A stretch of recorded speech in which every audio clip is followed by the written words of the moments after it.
Hey, man, Hey, where are we? I don't know, man. This isn't our background.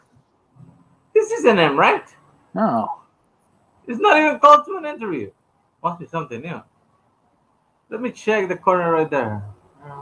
Warm takes. I think we did this once. Yeah. Jeff Goldblum or something was the guy, right? Yes. He had some warm takes. Yeah, fair. So apparently you guys love this shit. Uh, Enough for us to try to do it again as his own thing. No more rank. I would figure the charity channel would spin off first, but apparently not. So, who do we have today, Mike?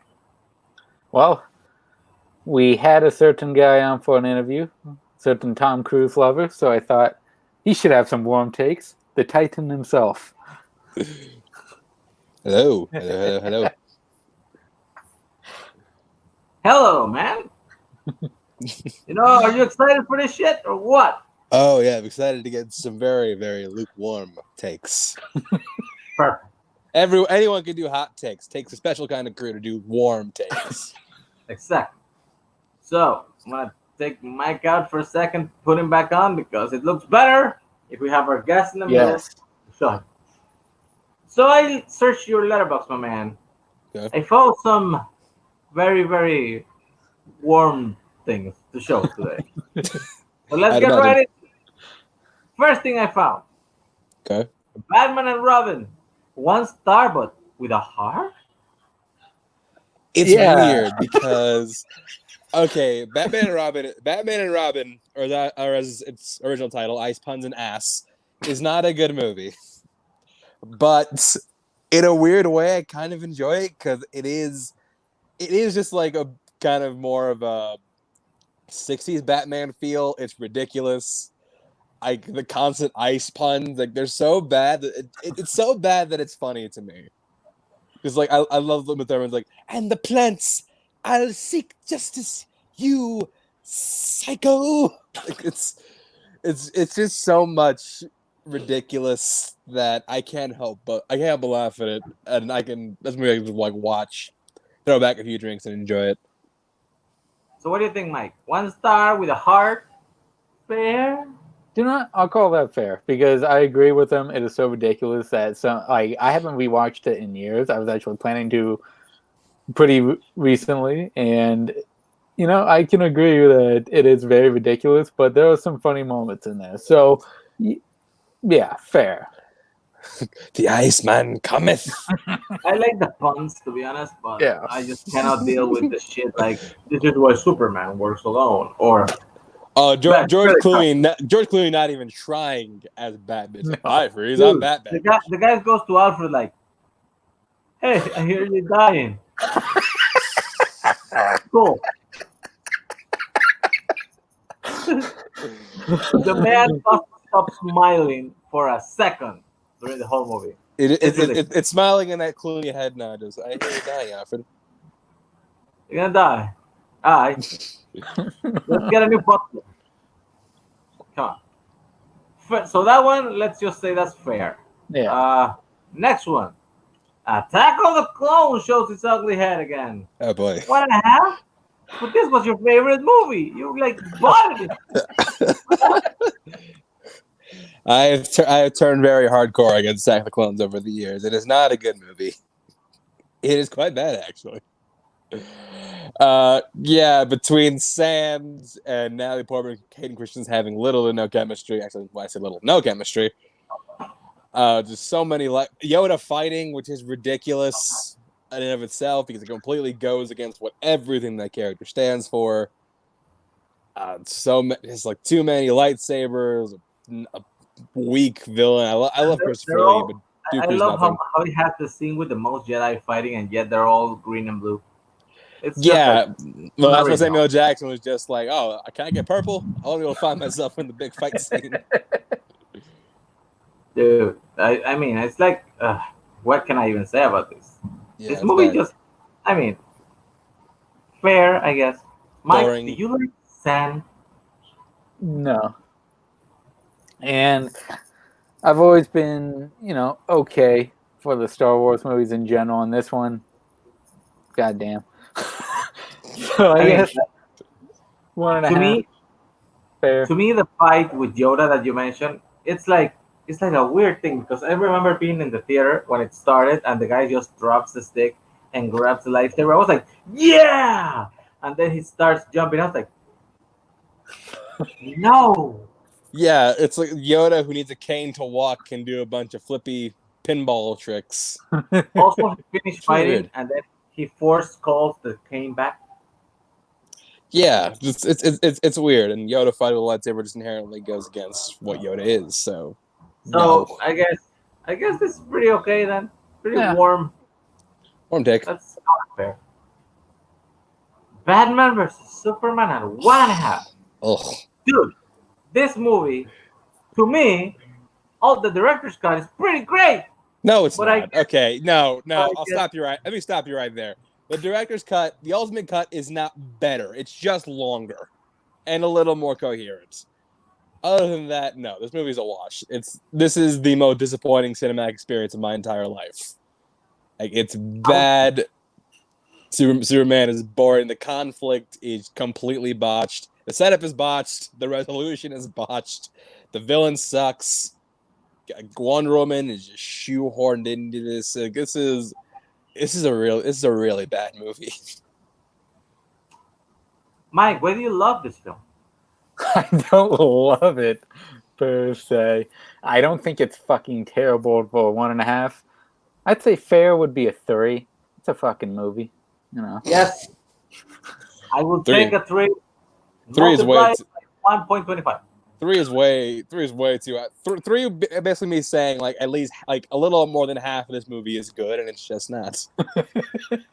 Dude, Batman though, he's freaking great, and Wonder Woman kicks ass.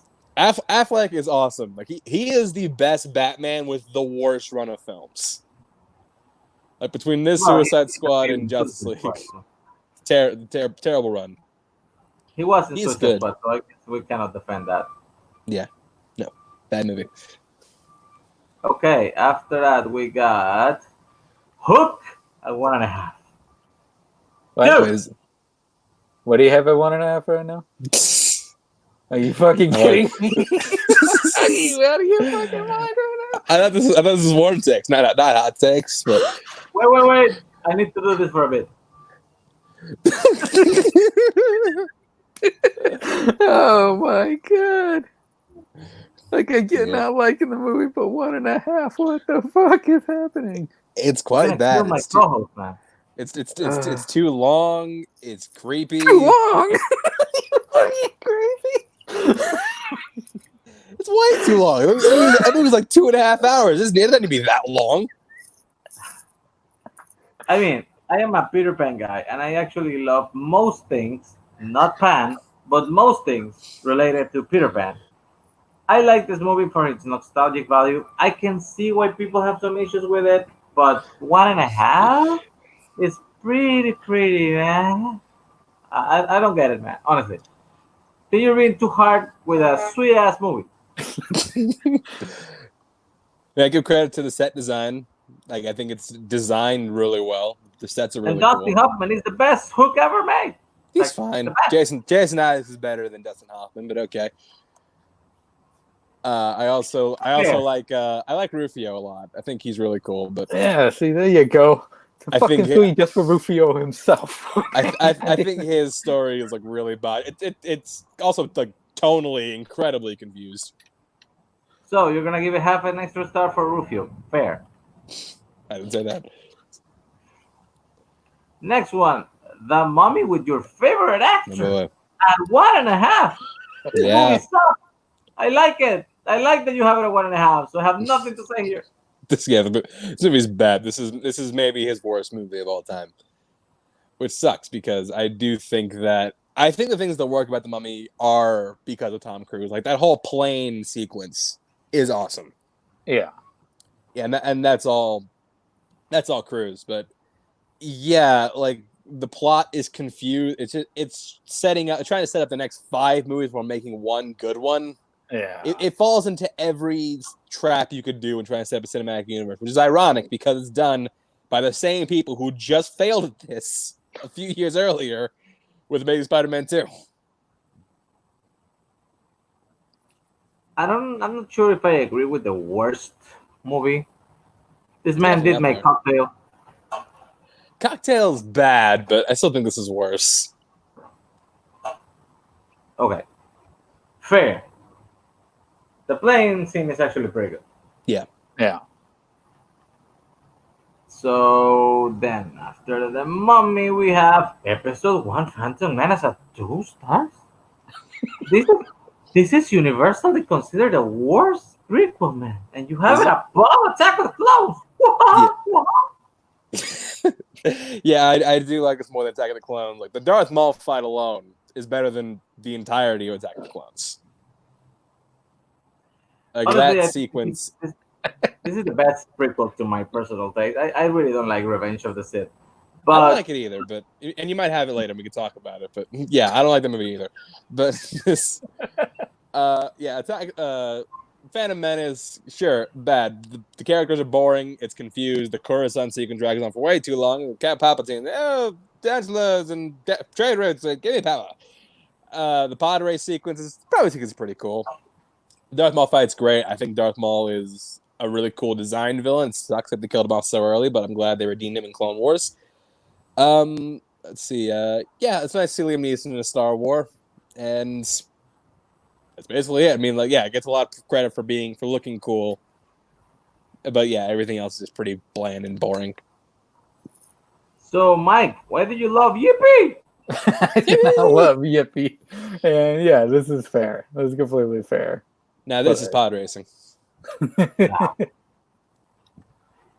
Motherfucking pod racing. Motherfucking pod race. Kingsman, the Golden Circle. Oh, 2. This is one I actually kind of enjoy, although I can see it. I mean, I can see the 2 stars in people's minds as soon as I was watching the movie. And yet, I think this movie is actually not as bad as people give it. So, 2, okay. I mean, I think I gave it 3, but what happened? I love the first Kingsman, man. I love that movie so much. But for this to come out and just to be like just to turn into a cartoon. When Kingsman, like the trailers were coming out, like no one had any hope for it. This movie is all the bullshit that we thought the first Kingsman was gonna be. Just like cheapening the impact of the first one, introducing all these characters from like all these like characters that are just nothing to them. What's so weird is like you have Pedro Pascal and Channing Tatum. Channing Tatum is tequila and Pedro Pascal is whiskey. It should have been the other way around. First of all, Probably. yeah. I mean, you have all these like great actors, and you don't do anything with them. Like Jeff Bridges barely does anything. Halle Berry doesn't do anything. Channing Tatum, like, why'd you get all these like really like name actors if you're not gonna give them something to do? And like Matthew Vaughn's making music videos in the middle of this movie. The plot is just so hard to follow. Julianne Moore is in a completely different movie than everyone else. It's bad. I It's quite bad. that she's in the same movie that Elton John is.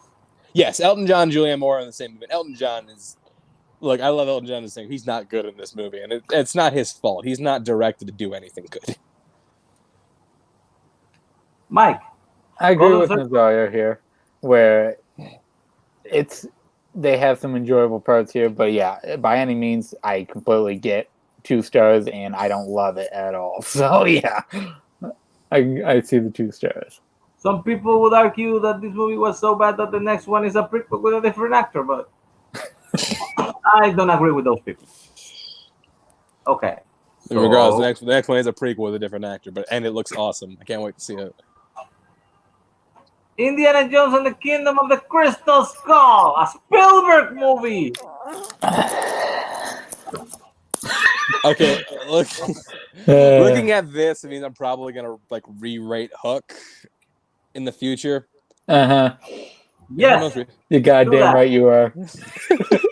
Because yeah, I don't even know why it's 2 stars. Why did I give this 2 stars? That seems high. But yeah, this movie is You ever want to see Indiana Jones fight aliens?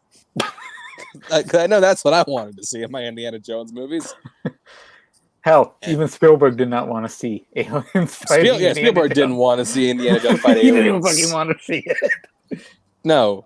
This movie is like 11 different flavors of dumb. We don't need constant reminders that Indiana Jones, our hero, is old or a deadbeat dad. There's a lot you can do with it. Good. I feel Spielberg jumped out late of the franchise. He should have jumped out after 3. If somebody else would have directed this instead of Steven Spielberg, it wouldn't feel as bad as this feels. Yeah, I think the fact that Spielberg directed this makes this worse. Well, to be fair, for Spielberg, he actually did not want to do this. George Lucas basically talked him into it. Well, he's also sold a much different story. Like the Frank Darabont treatment is actually really good. If you ever look that up, but yeah, that's really good. He did not sign up to make this movie. In my mind, this is not a Spielberg movie. This is the Lucas movie, and this is how I deal with it. This feels more like a Lucas movie, not a Spielberg movie. Probably should doc. This is a bad Spielberg movie that Mike agrees with you. So this is a rare. This is not a Spielberg movie. Fuck you. It's not a Spielberg movie. It's a Lucas movie. It's not a very common occurrence. Pirates of the Caribbean and Dead Man Tell No Tales at 2 stars. And now I have a problem with you, my man. Okay. This is a half-star movie if I have ever seen one. Where the hell did you get 1.5 stars more? Here's the thing. I don't think it's that bad because I think the idea of Jack Sparrow being down on his luck is interesting. I think I like the effect of Javier Bardem's character. I think that it's simpler than the last 2 movies where they're just so complicated. I remember the plot of this one, which is more than I could say for On Stranger Tides, which I think is worse. I think I agree. That's a true take if I've ever heard one. It's a minor step in the right direction for the Pirates franchise, but it does fall into a lot of the same traps as the other ones. It's not good. It's not good, but I don't think it's like half star awful. I fell asleep twice. I woke up, I realized the movie was still going, and I fell asleep again. And then I actually rewatched it when it came out on VOD, and yeah, I did not miss anything. The scene with the young Jack Sparrow is probably the worst use of that technology I've ever seen in my life. I mean, it's not that convincing, but I do like the idea of seeing like a young Jack Sparrow. Like I think a young Jack Sparrow would actually be pretty cool. Mike, say something good about this movie. Look, it's a fucking movie. It is, but it's more enjoyable than On Stranger Tides. So I will give it that. Dude, this is a Tahoe-centric panel today. You know the one thing I like about this movie? It has a boat that eats other boats. And it has a ghost shark. Yes. I think I give it 1 star alone for the ghost sharks. Now, Pirates of the Caribbean on Stranger Tides. Okay, This one, yeah, good. This one is okay. This one it's a 2. I take it, but I was actually kind of upset that you put it in the same level as the other one because the other one sucked. I probably should have this one like a half star lower because this one is just. I like the additions of Penelope Cruz and Ian McShane, but man, the plot of this is just so confusing. Yeah. Like I for life me cannot remember what the plot of this film was. No, the story's garbage. Yeah. The story's fucking garbage. I don't understand why you're so confused. This is a story of a mermaid that wants to drown a guy, and she drowns him in the end. That's it. She takes him under the water. That's supposed to be the happy ending. We never see those guys again. So what happened to them? I'm pretty sure that he drowned and her sisters ate him. Maybe. That's just me. Maybe, who knows? Yeah, those two are just so bland and forgettable. Rocky 5 at 2 stars. That might have been an impulsive one because I haven't watched in a while, but it's probably more like a 1.5. But either way, it's not very high. And yet, Rocky 5 is it's so bad. It's so bad. I think the redeeming thing for me is Stallone's giving it his all. but that's it. I honestly don't know what happened to John G. Ellison this year because Yeah, he was pretty good. He did the original Rocky, he did the original Karate Kid, and then in this year he comes out with Karate Kid 3 and Rocky 5 in the same year. It's like, dude, what? yeah. I'm starting to think like he didn't really direct Rocky 5 or Karate Kid. Maybe he just put his name on it. Maybe. Why is this your favorite Rocky film? Listen, I used to love the Rocky movies. I've come to tolerate them at best. I don't really care for them anymore. This one, especially, I've always never really cared for. So, yeah, I understand the 2 stars. I see. Yeah, I could see it at 2 stars. I'm gonna try. I don't know how you fix the thing. I'm gonna try to put the smaller thing because I feel like I'm not being fair to Mike here. Okay, there we go. Better. Only 20 minutes in. I know, We got it right? right. I mean, we have a fucking long movie list here, so it's okay. Still, Rocky 2 at 2 stars. I would give it half an extra star because of the intentions, but then I would take it away again because they forgot how people age. Because at the end of 4, the kid is like 8 and then fucking teenager. Makes no Yep. sense. Next doesn't make any sense. Next one. Suspiria 2018. Really? Oh shit! What Yeah. that? Dude, I am one of the people who love this movie, but even though I loved it, I gave it 4.5 stars. I was watching and I was like, this is gonna be a movie that most people will have on the 3-star range. Because 3 stars Yeah. is like fair. Where's my half a star, Chance? What'd you do to it? Yeah, I watched this movie like when it was like, okay, this is 6 acts and epilogues. I already felt tired at the beginning. I'm just like, okay, because this is already 2 times longer than any movie should be, than any story should be. But yeah, watching it, I mean, it's well crafted. I can't say it's not well crafted because it is. It's just it's way too long. You could honestly like shave. You guys could have like a good hour off of this movie, and it'd be no different. It'd probably be like a tighter and better movie for it. But like the original Suspiria, yeah, shave that off. I think Swinton's really good in it, in dual role. Although her as the old, yeah, that's 3 roles. Her as the old man was incredibly distracting to me because I'm just like, that is no fucking way that's an old man. That's Tilda Swinton in makeup, and I was right. But come to think that Tilda Swinton is the female equivalent of Johnny Depp. So now when I see Tilda Swinton with no makeup in a movie, it feels weird. Like in adaptation, which I was watching last night, I was like, where's the weird teeth? Or the giant glasses or something? yeah, the most notable thing about that movie for me was the reveal, or the I guess the last part of the movie with the massacre. I mean, that was cool. But then, like, if you really think about it, the rest of the movie doesn't make a whole lot of sense because of it. Mike, Suspiria 2018, Yeah. what do you think? I enjoy it, but I get why people don't enjoy it for sure. It's one of the horror movies that I always looked at as going, it's not going to be for everybody. It really isn't. And I understand it. 2.5 is what fucking low, but okay. This will be considered a hot take in my book, but since a lot of people agree with you, I'm just gonna let it be warm. Next one, we got Glass at 2.5. Man, I was so ready to love Glass. I really was. I'm just like, yeah, Shyamalan's on the up. He's gonna land this trilogy. It's gonna be awesome. It's like, oh no, it's not. A lot of this taking place in a mental institution, trying to convince the things we already know are true are not true. Okay, sure. Maybe you can redeem it with that sweet fight at the tower you keep teasing. Oh no, it's taking place on the front lawn. Awesome. That's like telling me, okay, we're gonna go to this 5-star restaurant, gonna have a great meal, it's gonna be awesome. And we leave the house and we're like, just kidding, we're gonna eat cold chili on my front lawn. That's what the finale of Glass is. For a movie called Glass, I is think not that was the point, important. Chance. I think the point was to trick you into believing something was gonna happen when it wasn't, because that wasn't part of the plan. Yeah, but then the final twist, just like, it's just so out of nowhere. It's just like, wait, were you saying this up the whole time? where was this? Where was the hints of this the entire time? David Dunn dying by drowning in a puddle is fucking stupid.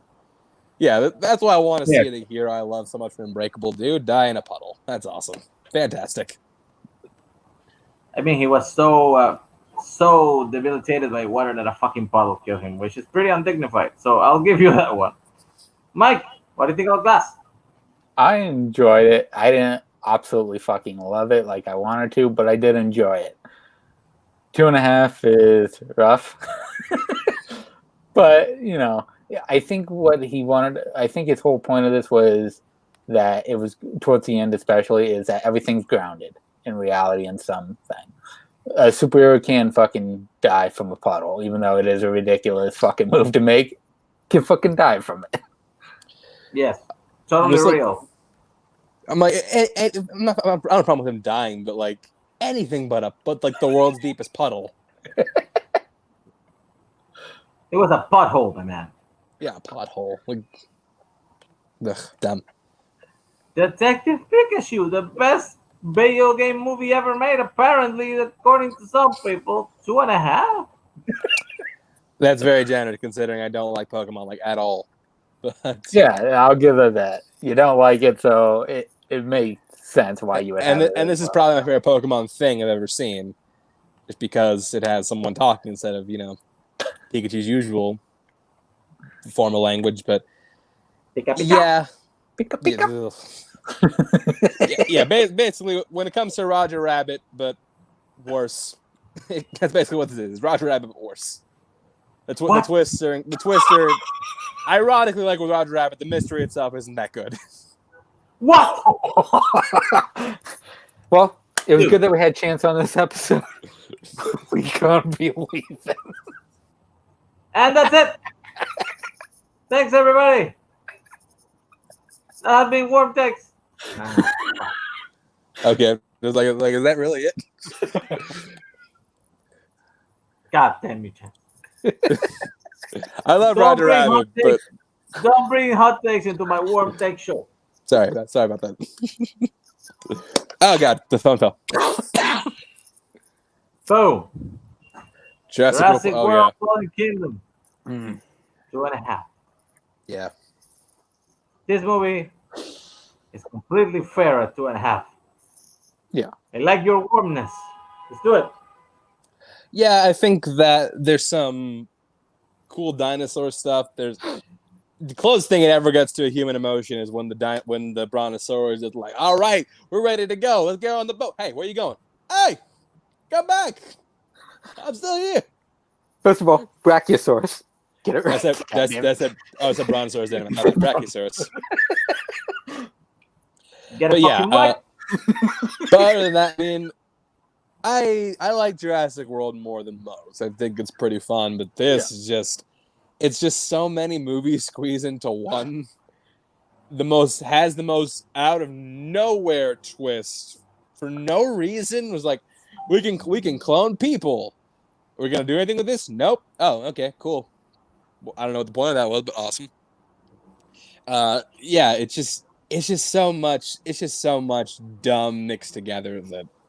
Yeah, I can't give any more than this, and very curious to see where Jurassic World Dominion goes after this.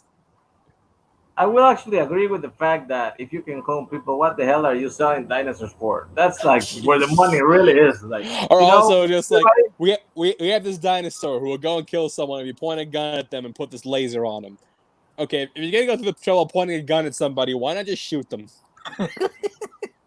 How about make the fucking island and have all the clones there, like? Or why not have the auction? Why not have the auction on Isla Sorna? Why take them all the way to America? Good point. Makes no sense, but good point. Okay, this next one,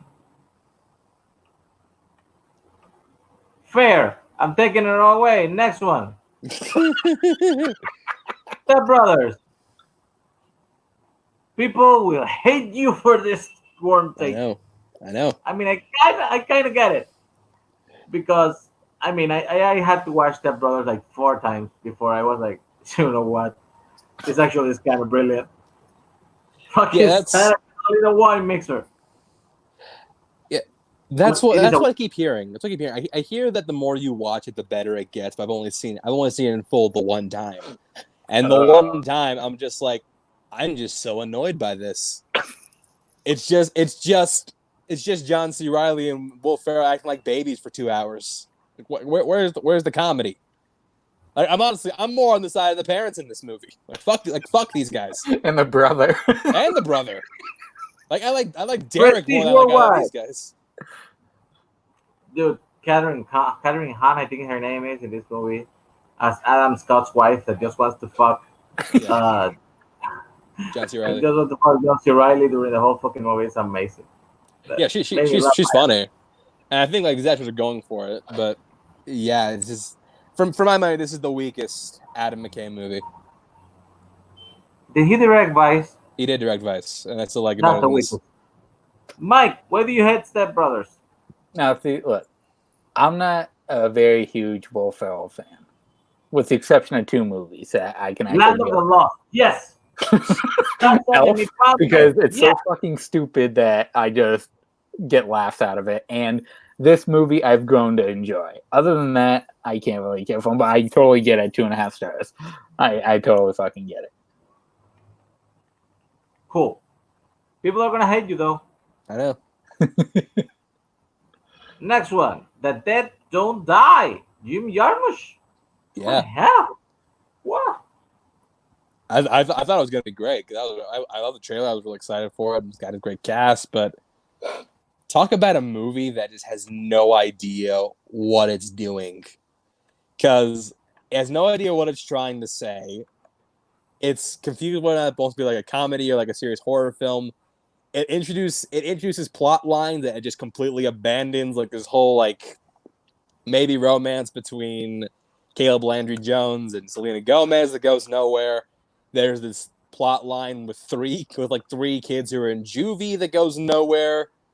There's this thing with everything with Tom Waits goes nowhere. Just everything in this movie goes absolutely nowhere, and that's my biggest problem with The Dead Don't Die. That it just amounts to nothing. Whereas, like, you look at something like Zombieland or Shaun of the Dead, it at least has some form of an end goal and has like some kind of resolution. This has nothing. I honestly have not seen this movie, so I'm gonna give it to Mike. What do you think? I enjoyed this movie because of the batshit crazy elements of it and the ridiculous dry humor, but I understand it at 2.5 stars. Yeah, I mean the dry humor I do like, but yeah, the movie as a whole I just think is just kind of meandering and pointless. Fair. Okay. I forgot how to do this again. Cool. So I guess Jim Jarmusch sucks. Next movie. Sonic the Hedgehog 2.5. This is the best video game based movie ever made. 2.5. Well, I mean, no, it's not. Maybe we'll get to that one later. But I'm shocked it was that high. Like when I saw the first trailer with Gangsta's Paradise, I'm like, this is a 1 star or a half star if I ever saw one. But watching it, yeah, pretty fun. I mean, it's weird that a character who's known for his speed is in a car for most of the movie. That's weird. And I also think it sucks that we have this really cool world for Sonic to run around in, but we bring him to America, to Montana nonetheless. That's kind of what you do, right? You have somebody who's fantastic and amazing, you bring it here. The Smurf. Bring him here. Bring him. Sonic. Bring him here. He-Man. You bring him here. Yeah. Welcome to the suck. Welcome to the suck. But yeah, I think it's pretty enjoyable, and I hope they get crazier and more cool worlds in the next movie. I actually enjoyed this more than I really anticipated it. I went with my kid, and he loved it. I didn't go that far, but I did give it half a star more than you because I think it kind of approached that good to okay thing. But it did give me a great craving for Olive Garden. when you're here, your family. Mike, why you had Sonic the Hedgehog? It's a good fucking movie. I enjoyed it, and I loved seeing Jim Carrey back in these type of roles. But I totally get why someone would despise this movie. And I agree with a lot of what Chance said with the out-of-the-world elements, but I think that's exactly what you need to do with a character like this, is take him out of the fantastic world and put him in a world that's down to earth and normal and see what the fuck happens. Now that's a motherfucking hot take right there. My county, guys.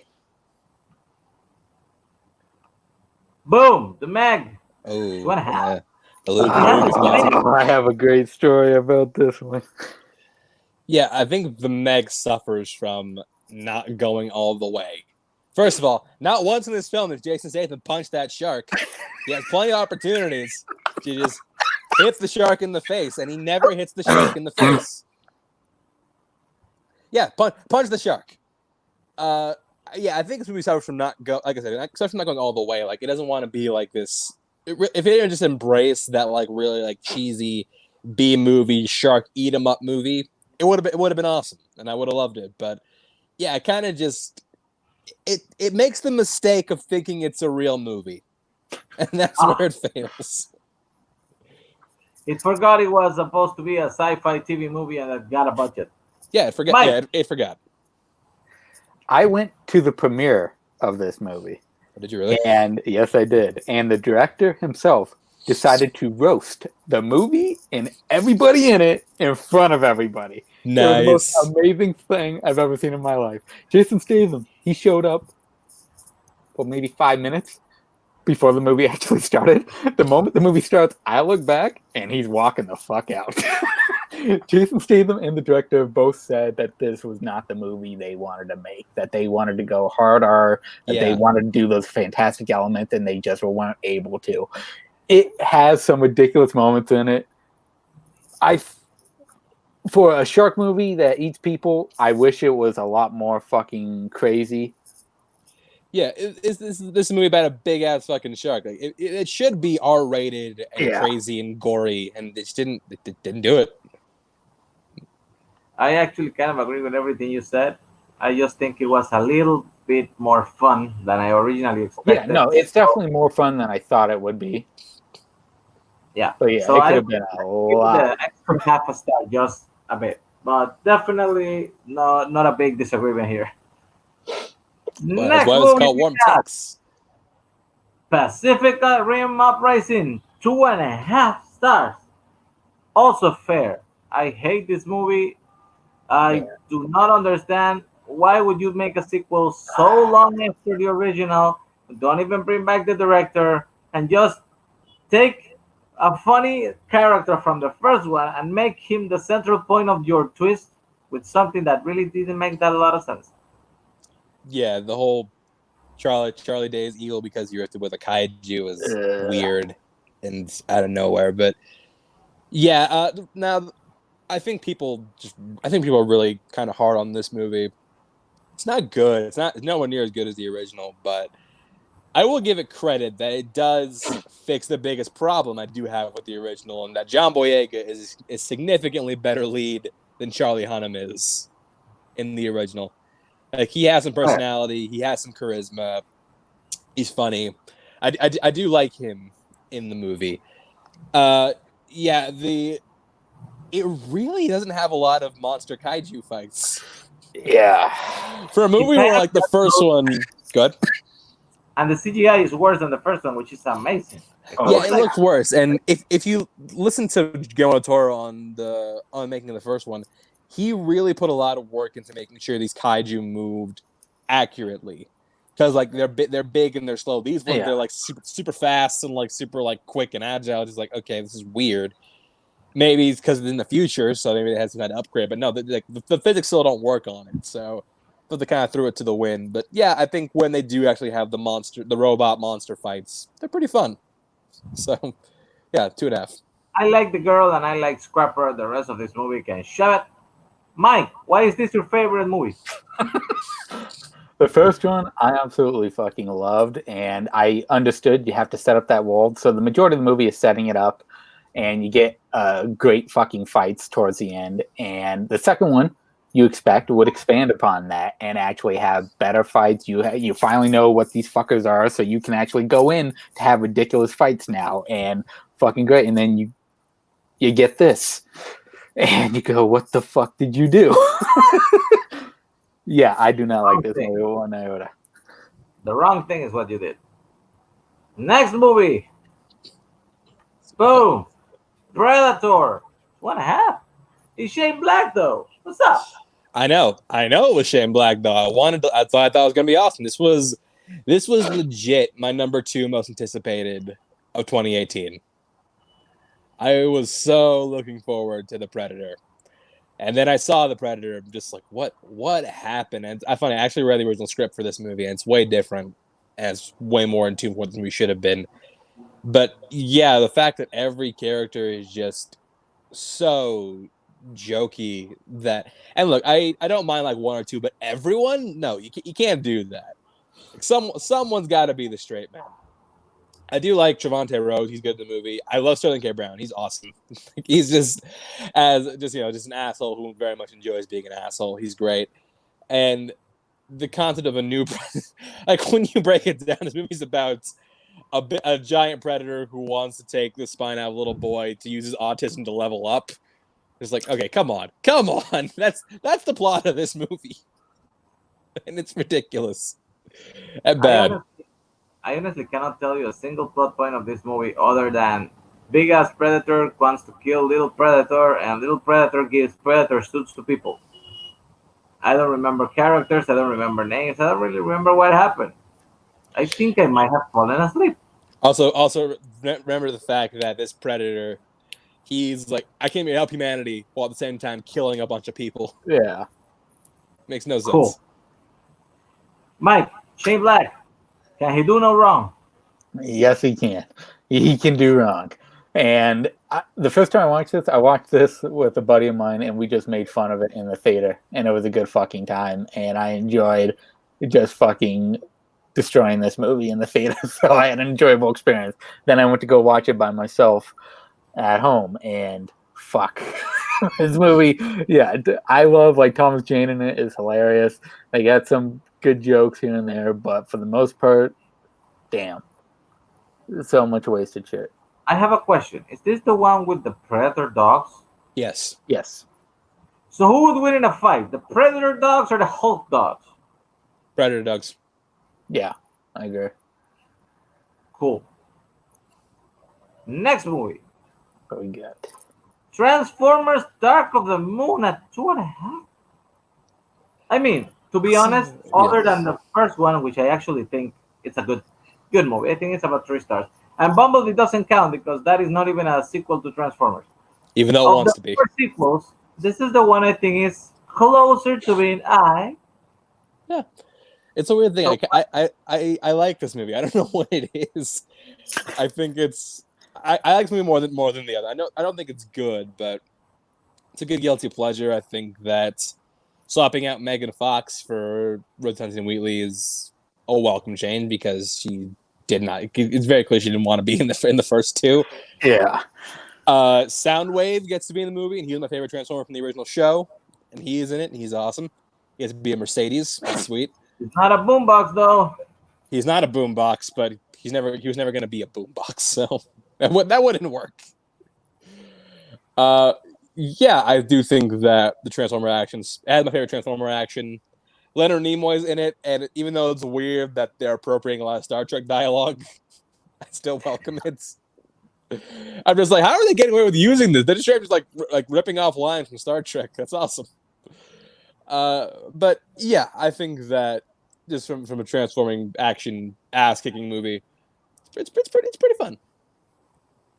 Mike, what do you think about Dark of the Moon? Best Transformer thing is the fucking ride, and I can tolerate the ride. Oh, I mean, that's the best Transformers movie of all time. There's the ride. Yeah, and I can tolerate the ride completely, even though I have a hard trouble with motion sickness. But these movies, I didn't grow up with the TV show. I don't care for the fucking movies one iota. They all mix together to me at this point. I don't know one from the fucking other, except that Shia LaBeouf and Megan Fox leave at some point. Yeah, I don't care for any of these, so 2.5 makes sense to me. I mean, I want to make it very clear. These movies have nothing to do with the TV show. Absolutely. The TV show is a completely separate thing. Mike, let's speak together. Okay, moving on. Boom. Rampage. This is the best video game based movie ever made. And you give it 2.5? What's up? it's so we transitioned from Detective Pikachu was the best, then it was Sonic, and now it's Rampage. Hey, it's step in the right direction. I'll say that. And yeah, again, the next mistake is the Meg thinking it's a real movie when it's not. When it gets like the actual like monsters rampaging a city, which it takes a while to get to. It's really fun. Yeah, and I think that if it had gotten to that sooner, or if it had done the twist of like, because in the Rampage games, it's like people who have become these like giant monsters. I think that would have made it a little more interesting, a little more fun, and if it had done it sooner. I think The Rock is trying to be in like the B-movie version of this, where it's just like, he got shot. Yeah, I know, but I'm okay. I can keep going. It's like, what? No, I don't give a fuck how badass you are, The Rock. You can't do this. But yeah, it's the action itself is pretty fun, but ultimately, it's a little confusing what it wants to do. I would say I actually had fun with this one. I agree that the monster fights take way too long to get to, and I also I can appreciate the fact that now I know what Negan did before the zombie apocalypse. No, yeah, he was he's straight. He still got that gangster lean. Like, well, what do we have here? Giant ape. I guess I don't know if this is appropriate to say, but they finally gave Molly Ackerman a bitch role, so she excels at that. Fitting. And I forgot her name. What's the name of the girl from Death Proof that appears for like 2 minutes in this movie? Oh, crap! I can't remember her name either. I know you're talking. Damn it! It's Peppercorn. What's her name? Oh my god. Anyway, whatever. Wendy Peppercorn is in this movie for 2 minutes, and it's amazing. Yeah, I can't remember her name. It's like Lindsay something. Right? We're gonna get this eventually. Yes. Mike, Rampage, what's up? Okay. So, The Rock. The past couple years, other than Jumanji movies, I go into every single one of these. I mean to see every single one of these in the theaters for 2 reasons with my buddies. One, to make fun of it, because it's always a good fucking time making fun of these type of movies. 2, the one thing we've always wanted to see is The Rock come out to his music in one of these movies. And by God, it finally fucking happened in Fighting with My Family. And that was the greatest moment ever. Right. And 3, all I want to see him do is people's elbow somebody. That's all I fucking want in life. And he still hasn't done it. I thought he was going to do it in Skyscraper, and I thought he may have done it in this movie, but nope. And I'm still waiting for it. Yeah, I hate this movie. This movie is ridiculous in all the wrong reasons. The Rock is in a completely different fucking movie than this actual movie is. He is. He really is. I like the fact that the giant ape, it's Molly Ackerman, and then 5 minutes later, he's like, my best man, George, right here. Also, Marley Shelton, damn it. Marley Shelton, what's the name? Marley Shelton, that's it. There we go. Yeah. Next one. Superman Returns at 2.5. Some people, not me, but some people say this is the best Superman movie ever made, and you have it at 2.5. Who would say that? I don't know anybody who would say that. I will point my finger at the screen. Robert, you said this. I have a screenshot. The best Superman movie. Oh wow. Okay. Yeah. No. This movie is boring. Like it's way too long. It's so weird. 'Cause like this has almost the polar opposite problems of Man of Steel. Whereas Man of Steel, I want him to save more. I want him to save more people and punch less. This one, I want him to punch more and focus less on saving people.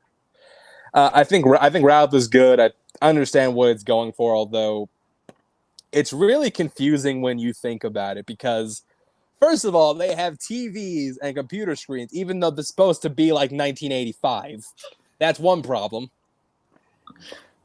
Actually, that's the biggest problem. Oh, yeah. Also, Lois is supposed to pick up Superman too, so that movie ends with him wiping her memory, which means either he got her pregnant as Superman after he wiped her memories, or she at some point gave birth to Superman's kid, and she has no idea how that happened. Like, there's a lot of... This movie doesn't make a whole lot of sense. I'm not going to make a Christopher Plummer joke because that's played out. So he who shall not be named he's doing what he should do in this movie. Parker Posey, for some reason, is not Miss Tessmacher. Even though it would have been so easy to make her Miss Tessmacher. And yeah, this movie just suffers from being way too long and just way too boring. I agree. I think Christopher Plummer is great as Lex Luthor. Other than that, Superman is kind of a creep. So, he is. He spends a lot of it just stalking Lois Lane and watching her in her house. And also, it has the most boring, most unoriginal plan ever. Like, how are you going to defeat Superman? Real estate. Crystals. Yeah, and not to mention James Marsden getting his girl stolen again in a movie. Dude. Yikes. Got his girl jacked by Wolverine, Superman, and Ryan Gosling. Good? Yeah, I saw this once. I just remember James Marsden part. Other than that, I don't remember a fucking thing from this movie. So, rating, fair. Fair. Next one. Boom. Screen 3. Why do you hate Jay and Silent Bob? They are in fact in the movie. This is officially VSQ universe. Yes. It is. I like all the Screams to some degree. I just think this one it gets a little too complicated for its own good. Like, I think had Randy survived 2 and made it to this one and then died in this one, it would have been a little more interesting. Because my biggest problem with 2 is the fact that Randy died. He should not have died. He should have been the only one besides City to make it to the end. But yeah, looking at Scream 3, I think what redeems this is the fact that the twist I think is legitimately interesting. I don't think the kills are as creative in this one as they are in the other Scream movies, and it takes a little while to figure out what's going on. Like, it meanders a lot, and the supporting cast isn't as interesting. I honestly kept expecting the second killer, to be honest. This is the only one that breaks the cycle of it's always 2 people to be able to pull out this shit. So how did Scott Foley pull this shit by himself? Oh, it only was one, wasn't it? Yeah. Yeah, it's true. It makes it kind of a little more unrealistic, which is hilarious for me to say about a third part of a movie horror franchise. But it's too unrealistic for me, so fuck this one. 2.5. Fine. I'll give it 3, but fine.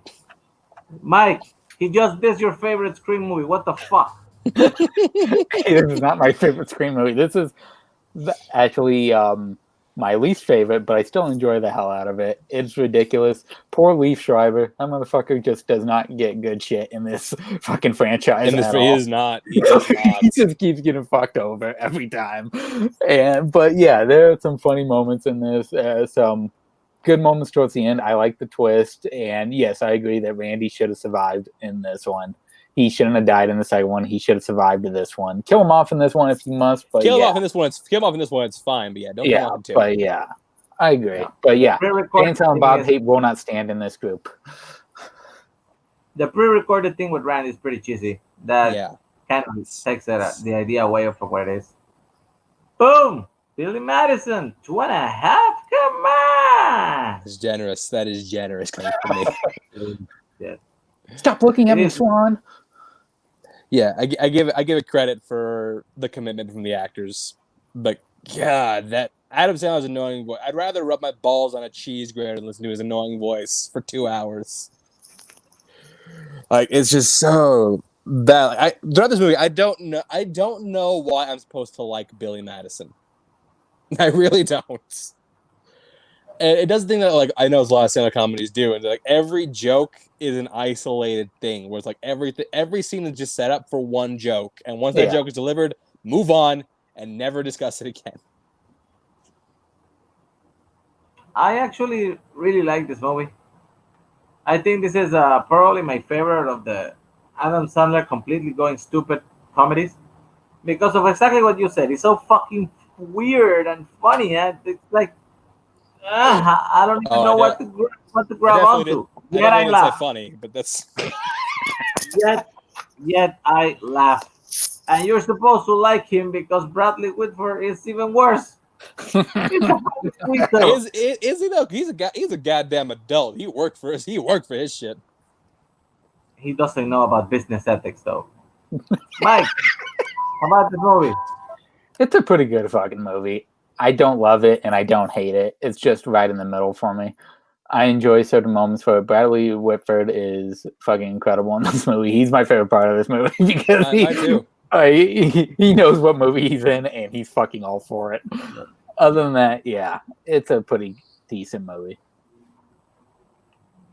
I think it's hilarious, but sure. Happy Time Murders are 2.5. Fair. Move on. Encino Man at 2.5, dude. What? Oh shit! This is a lot. This is a lot of nostalgia, honestly, because I used to watch the movie all the time when I was growing up. Like, it's a good it's a family movie within my household. Like we watch all the time. We always laugh at it. It is just ridiculous. I find in a lot of these early Brendan Fraser films that he's so committed to stupid, and here's no difference. Yeah. He goes for it. I give him props for it. I give Brendan Fraser a lot of shit, but I give him props for this movie. He goes for it like really, really hard. There's a lot of things I find funny. Favorite movies from the 90s, of this type, like the stupid teenager comedy type. This one is actually pretty good. Yeah, I think it's the perfect amount of Pauly Shore because he's not like he's not the star of it, and he's not the star. There, he has a few funny lines, and we move on. But that's it's not good. It's definitely like a stoner comedy, but I enjoy it. So we're moving on to the 3 stars one. I actually always like to close that up with like 5 or 6 3-star ones, just because they are, So this next one is very close to a hot take for me. Oh boy! But since you still gave it positive review, I'm gonna call it warmish take. 3 stars for the Watford. Yeah. Ooh. Yeah, I okay. Look, anyone knows me knows I'm not big on DiCaprio. I think he's, I don't like the guy. I just don't. I mean, as an actor, not as a person. I mean, he's talented, but to me, this movie. You would punch him in the face if you see him. Yes, I would. 100%. This movie to me is just a greatest hits album of everything DiCaprio has ever done in any movie ever. It's like ridiculous accent, haven't seen that before. Playing pompous or insecure douche, haven't seen that before. Giving speeches where he's laughing, crying, and spitting all at the same time. Where have I seen that before? It's every DiCaprio performance you've seen plus a Quaalude scene. That's all this movie is. It's way too long. The movie does not need to be nearly 3 hours. I get it. The whole thing is that excess, and I get it. But still, this movie does not need to be 3.5 hours long. I think Jonah Hill's great in it. So is Margot Robbie. Matthew McConaughey, I think it's funny that he's in the same movie the same year. He came in and just took the Oscar. He's like, yeah, that's right. I'm gonna take your Oscar, bitch. That's right. Which, by the way, well deserved. I don't go fuck. He did not deserve to win for Wolf of Wall Street. But yeah, it's just a movie that I'm not really big on any. I'm not like super big on any Scorsese film post. What's the last one I really liked? I guess post 2000. Yeah, I'm not really big on any of his movies. Not huge. I like quite a bit of them. Like a lot of them, probably like a 4-star, but nothing blows me away. I was wrong. This is a hot take, Mike. This movie's great. I love this movie. Yeah, I don't understand it either, but at least you gave it positive. Although I've been wanting to. I've had like a weird urge to revisit it recently, so maybe I'll like it more the second time around. Hopefully, so you stop being wrong. Thor: The Dark World, 3 stars. Just Thor the as Dark good Thor. as for Wall Street. Thor the Dark Thor, yeah, same level of Wall Street. Yeah, this is lower echelon MCU, a franchise I'm actually a pretty big fan of. I don't think this is like a total watch like most people do. I think it's got some pretty fun moments. I think the action's well done. Sure, the villain's bland. The plot is just like, what? You want to shoot magic Kool-Aid into the sky for why? Doesn't matter. But the really redeeming factor is, yeah, like the action. I think Chris Hemsworth's still great in the role, and the final fight where it's Portal combat. It's awesome to watch. Mortal Kombat. and I really enjoyed it. So yeah, that's why I can watch and enjoy Thor: The Dark World. I kind of like 3 stars as a. I think it's like a good take for this movie. I think it wastes Chris Ellison because that guy is a great actor, and to give him the role of Malekith is kind of like sad. Also, I think this one has a cameo for Captain America, and also that's It does, which is hilarious. I love Yeah. that cameo by Chris Evans. Other than that, yeah, I think it's about right. Mike, what do you think? Same. Like, I don't hate it like most people, but I don't love it either. It's decent score. Cool. MCU, 3 stars. Just as good as World of Wall Street. Perfect. Just as good as Captain Marvel. Apparently. Yeah, I think I said it when I reviewed it on my letterbox. I think this movie starts being bland in execution because Carol Danvers is not interesting. She is easily the least interesting of any MCU hero.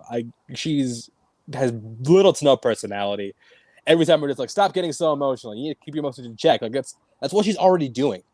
Like she's not like getting like super upset or like super emotional ever in this movie. And I don't fault Brie Larson for that. She's a great actress. She really is. Like I see something like Room where she's fantastic. Yeah. Or Kong where she can take like a relatively like nothing role and bring a lot of personality to it. Like I really just chalked it to bad direction because it seemed like she was written not to have personality. And the villain falls flat. I think the twist for that. I like the twist with the Skrull because movies basically Skrull lives matter, and I kind of like that. But yeah, but at that point it leaves with no villain, and the world and the environments aren't very interesting or creative. It's really on the nose, especially playing just a girl during the final fight. It's like, get it, just a girl. Like, come on. You couldn't get the rights to like the education. Yeah, that song would have fit much better in that final fight. But yeah, this movie's okay. I actually rewatched this movie with my wife for her first time a few months back, and I enjoyed it more than the first time I watched it. So it's not like too higher than this. It's about 3.5 for me. I don't remember, maybe 4, but it's definitely lower half of the MCU. Yes, absolutely. So, and if anyone says otherwise, you're wrong. Mike, tell us why we are chauvinistic pigs. I think I have it at 3.5 as well. It's kind of like Thor like Thor Dark World, where I don't hate it. I don't fucking love it. It's there. Yeah, there's a lot of stuff that I wish would have done differently in this movie. I probably gave it a 3.5 because yes, she does go fly through the greatest video store known to man. Blockbuster. Exactly. Of course. You got to give the half a star to that. Cool. Rounding up, I think we have 4 more. All Boom! Right. Zombieland, double tap, 3 stars. Ooh. Fair. Yeah. I think. Yeah, I think this is a movie that just came out like way too late. The jokes aren't. It didn't make me laugh. Like that's the biggest problem. This movie did not make me laugh. When you hear a comedy, that's not good. Only character to get like legitimate laughs out of me was Madison, played by Zoe Deutsch. I thought she was hilarious in this movie. I thought she was awesome. But yeah, everything else just feels old and tired and just not exciting as the first Zombieland, which I do love. I love the first Zombieland to pieces. But yeah, this movie is just fine. Ruben Fleischer, I guess it's kind of like Lou Bega of directors, one-hit wonder. I think it's weird that you didn't laugh and yet you gave it a positive review, but it's because I admire the craft. I don't think it's poorly made. The cast is doing their best. I just think the writing is where it really falters. I do think that when you are praising Zoe Dutch as the best thing in a movie, you're in trouble. And yeah, definitely this movie. Ouch! Just a drive-by on Zoe Deutsch. There, fuck you. This movie came out pretty late. Fuck you for why him. I think you needed to release this movie at least 5 years earlier than you did. So yeah. So it had some actual relevance on it. They actually try to even make a TV show in the middle of this. This is ridiculous. Mike, we're trashing your favorite horror comedy. What's up? Okay, it's not my favorite horror comedy, but I do enjoy this movie. But I get why people don't. I love these characters. I love that they came back. Rosario Dawson, I think, is great in it. Oh, she's good too. Yeah. I liked it. I enjoyed it. But I get why people did not like this movie. Moving on from Zombie, double tap. Boom. Rocky 2 at 3 stars. Damn. I mean, I don't think this movie is perfect or anything. I just think it's a better Rocky movie than you give it credit for. Yeah, I'd probably bump that up to 3.5 now that I really see it. But yeah, I like Rocky 2. I don't think it's bad. I do think it's actually better than it has any right to be. I think that the idea of Rocky trying to adapt to this, life where all eyes are on him now as opposed to what was earlier. But I think it's quite interesting. I think the final fights where it kind of falls flat and just like, oh really? That's how this ends? Okay, sure. Super Fight 2. Yeah, it's probably is. I think from a purely personality standpoint, it's probably one of my least favorite Rocky movies, because I think that movies like Rocky 3 and Rocky 4 have more personality than this. But because four where he fights communism with his motherfucking fists, I think that. That's 5. Yikes. 4 is a Russian. Yeah, 4 is a Russian. Yeah, I think where he fights communism, and the movie. I remember more of Rocky 4 than I do Rocky 2, but I do still like Rocky 2. I think I took out Rocky 4 from this list because that was I consider it too hot of a take. But Mike, how about Rocky 2? I know you hate Rocky now. Yeah, I don't really care for the Rocky film, so fair for the rating? Fine. All right. Curious what you say for the end. We have next to last one, Little Giants. So Chance does not like fun. Do you hate football? Do you hate fun? You hate Rick Moranis? I played football for 10 years. So I know I love football. Yeah, this movie I loved it when I was a kid just because I was at the right time where I was playing PewDiePie football. But watching it as an adult, I'm just like, wow, this is juvenile, and it's cool because it has personality. I do like these kids, but yeah, it's kind of like wannabe Sandlot for football. And I love Rick Moranis. He's a national treasure, and Ed O'Neill. He's awesome too. But yeah, I just think if the jokes were better written, that were better, which I know is a lot to ask from a movie aimed at little kids. But yeah, I just think there's a lot of. I just think there's a lot of free play as an adult. But Ed O'Neill goes flying out a second-story window and okay, yeah, that's legit. That's legitimately funny. Fucking hilarious. Yeah, that was great. Because his wife did not want to hold him, and he goes charging at her. Yeah, that was funny. I'm still waiting for some NFL team to steal the annexation of Puerto Rico. Still waiting. At some point, it will. And to end this show, the last movie. I'm very curious what this is. Of course. No! What the hell? I mean, I'm taking it because you gave it a positive review, but still. We now know Chance does not like fun, and he doesn't like comedy, and he doesn't like turtles. That's more than most of our friends. No, I love turtles. I really do. But yeah, this movie, I remember this was my shit when I was a kid. I used to watch the movie all the time. This and the sequel, Ninja Turtles 2, Secret of the Use. Fuck yeah. But yeah, watching this as an adult, like what a surprise is how it was kind of boring Like when Raphael gets hurt and they go to that farm and they hang out and just like, I'm like, I'm bored. I can't be bored in a Turtles movie. This is weird. But why do you hate good stuff? April throwing Leonardo sitting next to Raphael. Well, and they have a fireplace shot with the spirit of Splinter, man. Where's your heart? Why do you hate the Christopher Maloney? I guess you call him body double of Eli Cortez. Elias Cotius, yeah. He's great. Elias Cortez, Casey Jones. I love Miss Casey Jones. Fucking amazing, it's Casey Jones. But yeah, I mean, watching this now, I thought I was like, oh yeah, fuck yeah, I'm gonna watch it. It's gonna be awesome. I'm like, yeah, it's kind of boring, but I do like that it's a little more mature than you would expect for the audience that it had, because they do swear. There's a lot of violence, there's smoking. Which is why parents really freaked out and they had to change it for the sequel, and so they don't use weapons. It's more slapstick and Vanilla Ice.